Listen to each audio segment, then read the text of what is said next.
আজকে আমি তোমাদের সাথে একটা নতুন রেসিপি শেয়ার করছি, পটল পোস্ত। প্রথমে আমি কড়াইয়ে শুকনো লঙ্কা, কালি জিরা ফোড়ন দিয়ে দেব। কেটে রাখা পটল দিয়ে দেব, অল্প লবণ দিয়ে ভেজে নেব।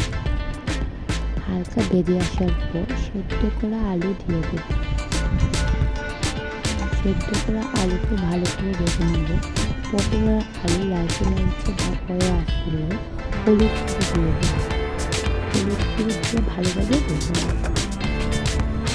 আবারও অল্প পরিমাণে লবণ দিয়ে দেব। লবণ দিয়ে ভালোভাবে ভেজে নেব। অল্প করে আমি জিরার গুঁড়ো দিয়েছি, দিয়ে ভালোভাবে মিক্সড করে নেব। ভালোভাবে মিক্সড করে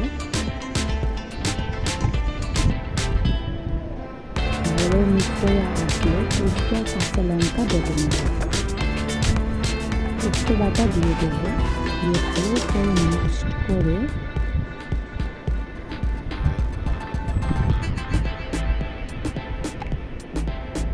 অল্প পরিমাণে জল দিয়ে দেবো। আমি অর্ধেক টমেটো দিয়েছি। টমেটো দিয়ে ভালোভাবে হালকা জলটা ফুটিয়ে নেব। জল ফুটে আসলে মাখা মাখা রাখবো।